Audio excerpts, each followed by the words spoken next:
하나님의 말씀 요한복음 11장 38절입니다. 요한복음 11장 38절입니다.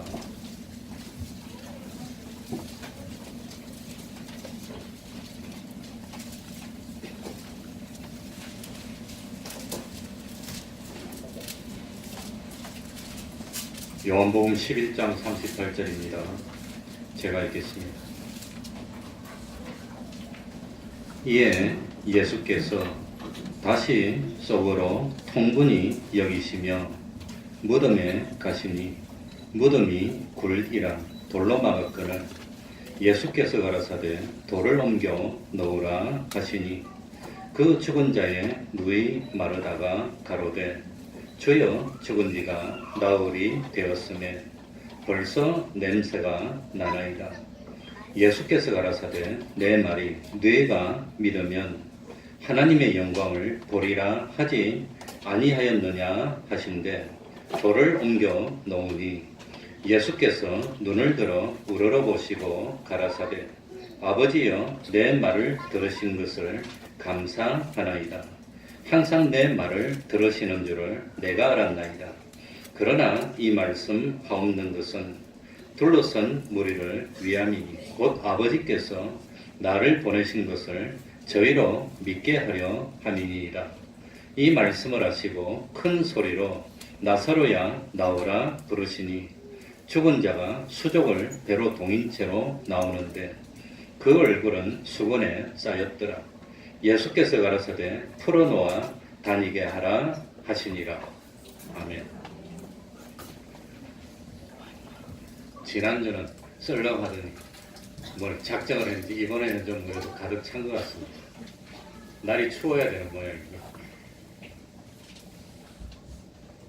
그래 제가 존경하는 김동호 목사님이라는 분이 계신데 그분의 책을 보니까 교회 오기 좋은 날은 없다 그래 놨더라고요.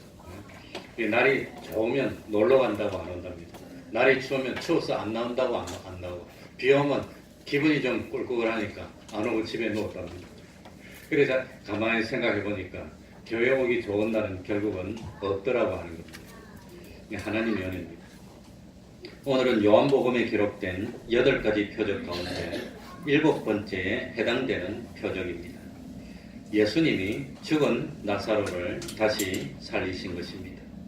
예수님은 성경에 보면은 모두 3번에 걸쳐서 죽은 사람을 살린 기록이 나오고 있습니다. 첫 번째는 누가복음 7장에 나인성 과부의 아들을 살리셨습니다. 두 번째는 누가복음 8장에 회당장 야이로의 죽은 딸을 다시 살렸습니다. 그리고 세 번째가 오늘 읽은 죽은 나사로를 다시 살린 겁니다. 그런데 처음 2번의 경우는 죽은 지 얼마 되지 않아서 곧바로 살려졌던 경우입니다. 그러나 이 세 번째 경우는 죽은 지 나흘이나 지났습니다.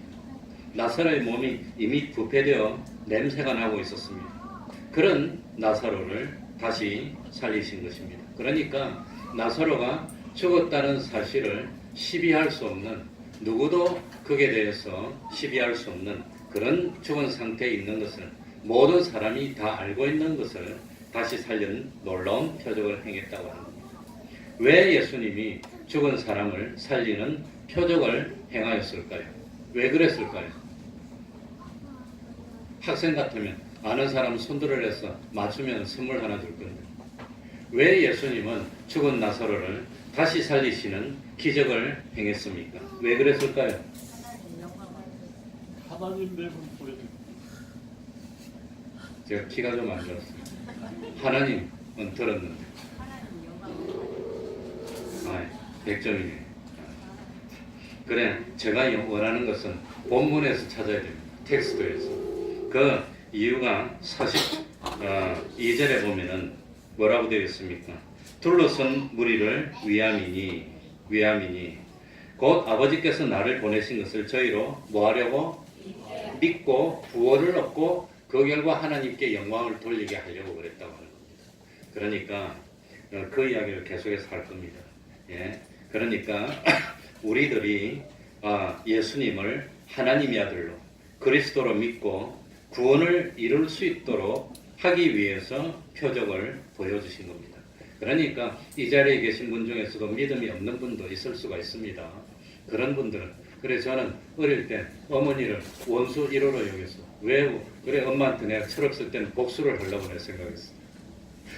교회 가기 싫은데 조업해가지고 교회를 보내더라고.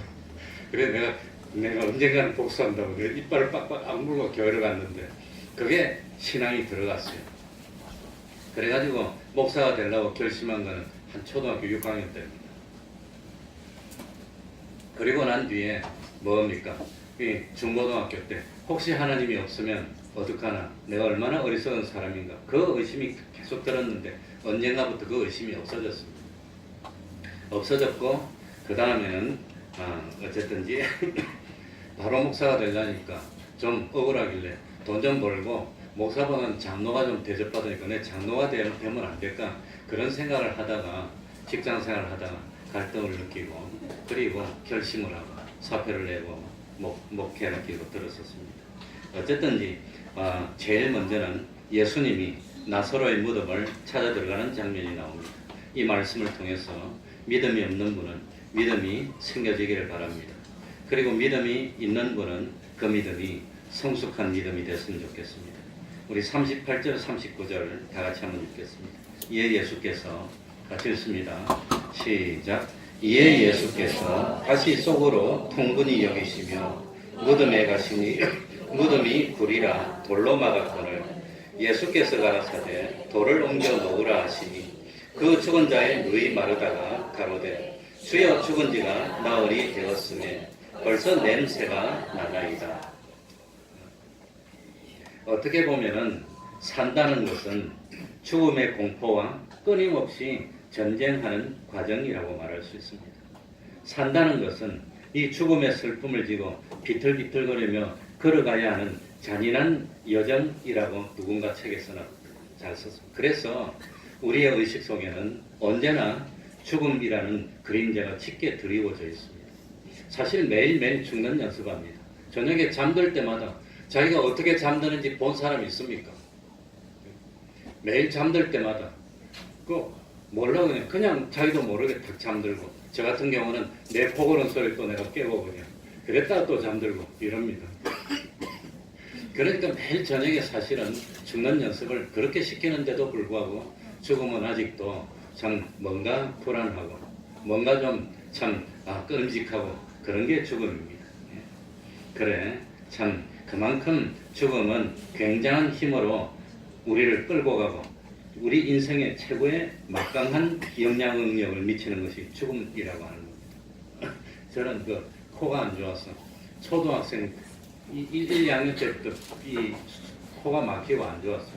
그래가지고 그 당시에 나리스타라고 하는 게 있었는데 그 코에 탁 치면 뻥 뚫려요. 그러니까 어릴 때는 그게 습관성이 돼서 좀 지나면 그게 안 듣는다는 그런 지식이 없으니까 맨날 뻥뻥 했는데 좀 지나니까 따고 피가 막 나더라고요. 그때부터 약물 오남용이 된 거예요. 지금 아무리 코가 막혀도 그 스테로이드 제제를 쓰면 안 됩니다. 어릴 때부터 그랬으니 그걸 약사들이 가르쳐주지 좀 그걸 안 가르쳐줘서 맨날 썼더니 그게 코에서 피가 나오고 쓰리고 아프고 그러더라고. 얼마나 썼는지. 그래서 지금도 잠잘 때 코가 막히면 이대로 죽는 거 아닌가. 자다가 숨 못 쉬면 여보 난 정신 없어지면 코가 막혀서 코로 숨을 못 쉬니까 입을 막 벌려가지고 숨쉬게 해라고 그래 미리 이야기를 다 해놨습니다. 그러고 엉뚱한 소리도 많이 합니다. 그러고 죽는 게 겁이 나니까 입 벌리고 자는 걸 얼마나 연습을 했는데 그 연습 안 해도 저절로 그렇게 되더라고요. 자다가 입 벌리고 자다가 입 다물고 자다가 코가 막히면 숨 못 쉬면 죽으니까 입 벌리고 자는 걸 연습하는 사람 얼마나 어리석어요. 그만큼 참 그랬습니다. 그래 유대는 사람이 죽으면 슬픔을 진하게 표현하기 위해서 전문적으로 고하는 여인들을 불러서 나흘에서 일주일 아주 또 참 대단한 장면은 열흘 정도 집에서 곡을 하게 했다고 합니다. 그러니까 장례식 할 때도 장례 행렬 제일 앞에 사실 목사님이 가고 이래 오는데 그 다음에 영정이 오고 근데 목사님 앞에 가는 사람이 있는데 그 곡하는 여자를 먼저 한답니다. 그 곡을 하면서 가게 한답니다. 왜 그러냐 하니까 이 세상에 죽음이 들어오도록 제일 먼저 죄를 범한 것이 여자기 때문이라고 그럽니다. 그러니까 이 참 죽음은 우리를 두렵게 하고 절망하게 하고 또 남은 사람 유족에게 말로 표현할 수 없는 슬픔과 상실감과 분노를 안겨주는 겁니다. 그러니까 죽음은 인류 최대의 원수입니다. 이 독일 사람 링거라는 사람이 2차 대전 중에 그 아우슈비츠에서 뭡니까? 수백 명의 유대인들이 그 가스실에서 죽어가는 모습을 어떻게 그걸 묘사해 놓은 부분이 있습니다. 뭐라고 해놨냐면 그 어떤 영화를 보니까 가스실에 유대인들이 들어가서 어떤 영화였더라? 그래가지고 유대인들이 불안해가지고 막 그러는데 좀 있다가 위에서 뭡니까? 물이 팍 터지가 나오니까 웃으면서 좋아하는 그런 내용이 있더라고요. 이 가스실이 목욕탕하고 같이 아마 경영이었던 거예요. 그래가지고 가스실에 들어가서 조마조마하고 얼마물 다 벗고 있는데 이 물이 탁 나오면 되는데 물이 안 나오고 꾸물꾸물 하더니 냄새가 싹 스물스물 오니까 두려움 속에 공포 속에서 그래가지고 수백 명들이 그 가스가 나오는 것을 느끼고 서로 모여서 조그마한 창문 옆으로 우리들이 모여가지고 그 창을 막 치는 겁니다. 막 치다가 가스가 점점 심해지면 서로 몸부림치고 팔켜 끄고 싸우고 막 이러다가 피를 뿌리고 엉망이 되고 그 다음에 죽어가지고 사람이 그냥 착착착착 쌓여서 수백 명이 죽게 된답니다. 그래가지고 한 30분쯤 지나면 안에서 아무 소리도 없고 다 죽은 걸 확인하고 창문을 딱 열고 그 전에 그 환기 그 뭡니까 그 후드를 돌려가지고 그 가스를 빼고 그 다음에 그 뭡니까 고무 장갑을 신고 가스 마스크를 하고 이 고무 호수를 들고 들어가지고 물을 뿌리면서 이 유대인 모범수들이 그 이제 시체를 갈고리 가지고 꺼내서 정리를 한답니다. 그 정리를 하면서 제일 먼저 뭘 하느냐 금리빨 같은 거 있는 거 뽑고 전략물자 같은 거 그다음 보철 있는 거 째라고 하고 그거 뽑는 그런 끔찍한 일을 하고 그 다음에 뭐죠 드러내 놓으면 이거 차로 떠가지고 그 뭡니까 용광로 속에 넣어가지고 다 태우고 제가 나오면 분쇄기로 분쇄해가지고 그리고 그 죄를 전부 다 트럭에 싣고 강에 가서 이렇게 붓는 그런 걸 얼마나 끔찍합니까 그게. 그래 그 죽음은 얼마나 처절한지 35절에 보면 예수께서 뭘 흘리시더라? 눈물을 흘리시더라. 예수님도 눈물을 흘렸습니다. 여기 눈물은 왈칵하고 눈물이 확 쏟아지는 겁니다. 죽음이 인간에게 안겨주는 슬픔과 절망이 얼마나 대단했던지 하나님이신 예수님 자신도 눈물 없이는 지켜볼 수 없었다고 합니다. 그래 성경에는 그 눈물을 흘리시던 주님의 감정을 두 마디로 표현하고 있는 것이 33절에 나옵니다. 우리 33절 한번 볼까요? 예수께서 그의 우는 것과 또 함께 온 유대인들의 우는 것을 보시고 심령에 어떻게 여기시고 통분히 여기시고 또 어떻게 여기사 민망하게 여겼다는 겁니다. 민망하게. 그러니 통분히 여겼다는 것은 분이 나서 그냥 씩씩거리면서 원통하고 분한 것을 이 행동으로 표현하는 그게 통분입니다. 통분. 예수님이 무엇에 대해서 통분히 여겼을까요? 무엇에 대해서 예수님이 그렇게 참 분하게 여기고 참 씩씩거리고 그랬을까요? 예수님이 무엇에 대해서 37절에 보니까 그중 어떤 이는 말하되 소경의 눈을 뜨게 한 이 사람이 그 사람은 뭐하지 않게 할 수 없었더냐? 죽지 않게. 그러니까 이 예수님이 나사로 무덤 앞에 있을 때 주변에 있던 사람들이 예수님에게 참 경외심을 가지고 존경심을 가지고 있었을까요? 예수님을 보고 비아냥거렸을까요? 비아냥거렸다는 걸 알 수 있습니다. 비아냥거렸. 그러니까 저도 참 뭡니까? 예수 믿는다 그러면 참 예수 믿는 목사라 그러면 존경할까요? 비아냥거릴까요? 물론 목사들이 하도 잘 못해서 그러겠지만 예수님은 잘못한 게 없었는데도 주변에 있는 사람들이 비아냥거렸다고 합니다. 그래서 참 예수님은 자기를 믿지 못하고 비아냥거리는 그런 사람에 대해서 통분히 여겼을까요? 무엇에 대해서 통분히 여겼을까요?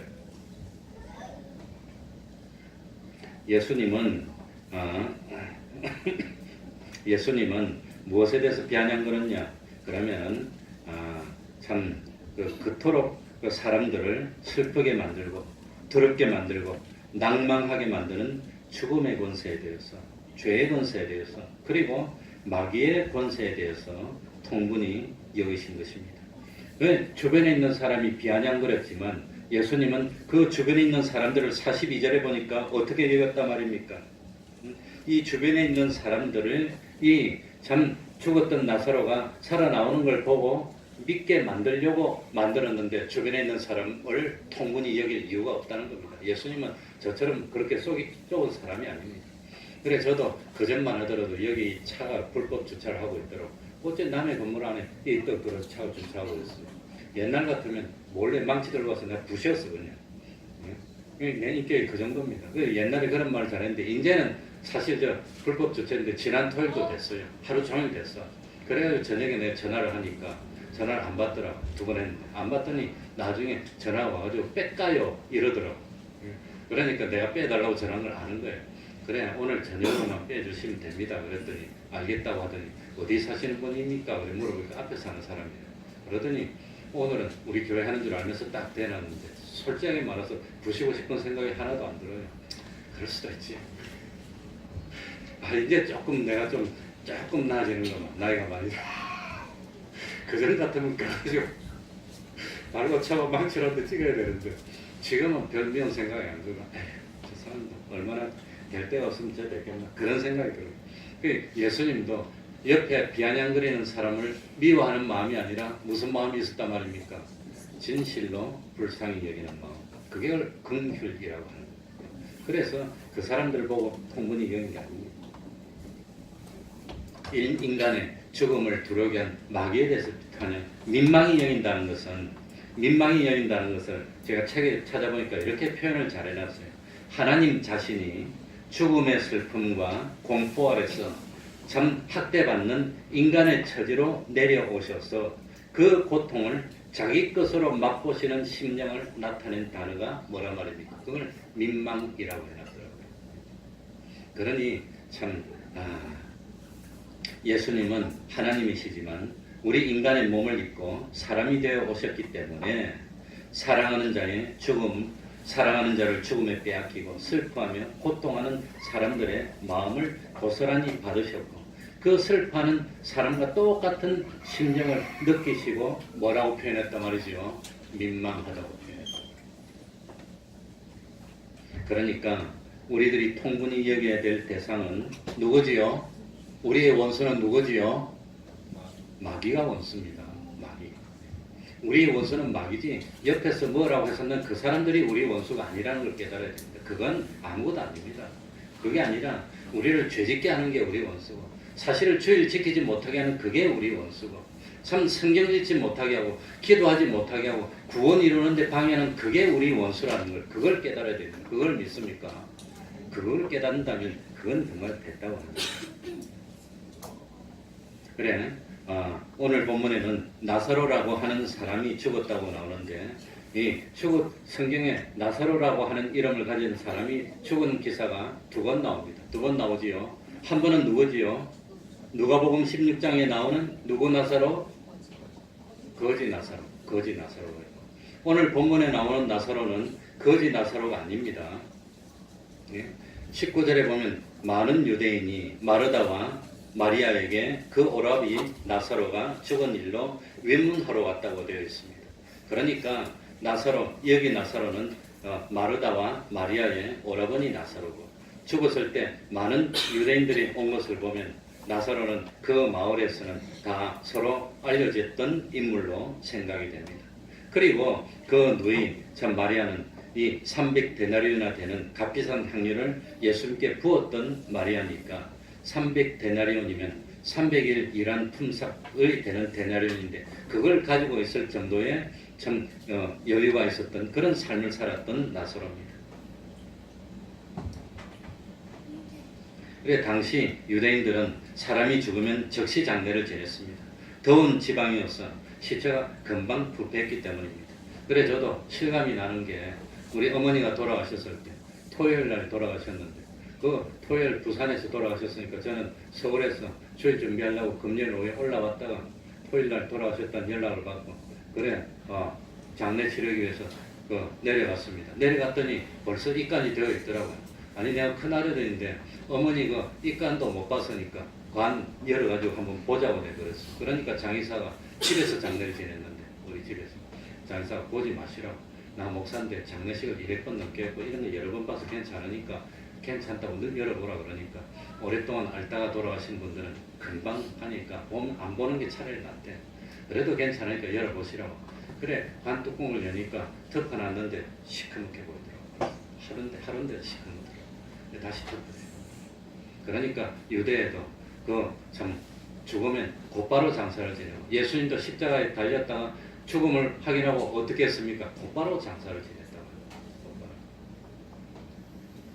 그 당시는 장례를 지낼 때 어떻게 했냐면은 발은 발대로 퉁퉁 묶고 손은 손대로 퉁퉁 묶고 얼굴은 얼굴대로 퉁퉁 묶고 이랬는데 제가 그 89년 1월 초에 그 목회를 나와서 전도사 때 딱 2달 됐을 때 처음으로 그 돌아가신 분 초상을 쳤는데 하필이면 그 집도 집에서 초상을 쳐가지고 그때는 목사님이 그 옆에 있으라 그래가지고 내가 그 염하는 걸 다 봤어요 옆에. 그런데 30살 때 89년 때니까 나이 30된 2달밖에 안 된 전도사가 그는 한 번도 경험도 없는데 내 보는데 근데 염할 때 그 좀 깨끗하게 옷을 입혀가지고 수의로 이렇게 탁 멋지게 싸는 거 봤으면 충격이 덜했을 텐데 집에서 돈이 없으니까 뭡니까 탄력 붕대 같은 거로 칭칭 감더라고 이걸 갖다가. 머리를 칭칭 감으니까 또 그렇게 감기잖아요. 그 다음에 몸통을 감고 이리 감으니까 그게 그냥 한번 봤는데 잊어버리지를 안 하는 거예요. 전도사가 뭐 그러니까 그 다음에 밥만 먹으려면 입 퉁퉁 감은 붕대로 감은 거 이러고 오는 거예요. 그죠? 눈만 감으면 거의 벌떡 일어서 오는 거야. 강시가 돼갖고 얼마나 충격이 큰데 그냥 내가 30년이 지나도 잊을 수가 없어요. 그래가지고 거기 콩콩 뛰어갖고 눈만 감으면 오는 거예요. 그게. 아마 목사님이 그걸 훈련시키려고 일부러 날 밀어넣어가지고 하라 하지 않았나. 지금 그런 생각이 듭니다. 그래 나서라도 무덤에서 나오라 그러니까 몸을 팅팅 감아가지고 어떻게 나왔다 그러니까 아마 이렇게 나왔을 것 같아. 묶어놨으니까 그게 생각이 납니다. 예. 그래 예수님이 참 나사로의 무덤에서 오셔서 무덤을 막고 있는 돌을 옮겨 놓으라고 명했습니다. 그러니까 마르다가 가로막고 써서 39절에 뭐라고 그랬지? 우리 39절 다 읽어. 예수께서 가라사대 다 같이 읽겠습니다. 시작. 예수께서 가라사대 돌을 옮겨 놓으라 하시니 그 죽은 자의 누이 마르다가 가로되 주여 죽은 지가 나흘이 되었음에 벌써 냄새가 나나이다. 무슨 뜻입니까? 돌을 옮겨 놓자는 뜻입니까? 돌을 옮겨 놓지 말자는 뜻입니까? 옮기지 말자고 하는 겁니다. 무슨 그러니까 마르다는 예수님이 말씀에 순종한 겁니까? 불순종하려고 합니까? 불순종하려고 했다는 겁니다. 상식적으로 틀린 말이 아닙니다. 이미 죽었습니다. 부패해서 냄새가 나고 있는데 그런데 돌을 옮기고 무덤 입구를 열어서 무슨 소용이 있습니까? 그런 뜻입니다. 그런데 이것은 23절 한번 보시기 바랍니다. 예수께서 가라사대 내 오라비가 뭐하리라? 다시 살리라. 그런 예수님이 내 오라비가 다시 살리라고 한 말씀을 믿은 겁니까? 믿지 못한 겁니까? 못 믿은 불신에서 나온 대답이라고 하는 겁니다. 그러니까 이 참 인간적인 계산은 항상 하나님의 일을 뭐하지요? 거스리고 방해한다는 겁니다.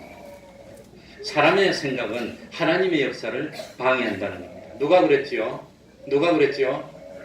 베드로가 그랬잖아요. 세상 사람들이 나를 누구라 하느냐? 저는 그리스도시요 살아계신 하나님의 아들입니다. 그렇게 해놓고 좀 이따 예수님이 십자가에 못 박혀서 죽을 걸 말씀하니까 베드로가 뭐라 그랬지요? 응? 예수님에게 우리 성경에는 권한다고 되어 있는데 이 다른 성경은 보면 예수님에게 항거했다고 나옵니다. 예수님에게 그래야 하면 안 됩니다. 그러니까 이 베드로는 예수님을 위한다고 인간적인 생각으로 그랬지만 예수님은 사탄이라고 바로 책망한 겁니다. 그러니까 하나님 앞에서 인간의 생각, 인간적인 계산은 하나님의 역사를 뭐하는 역할을 하지요? 방해하는 역할을 합니다.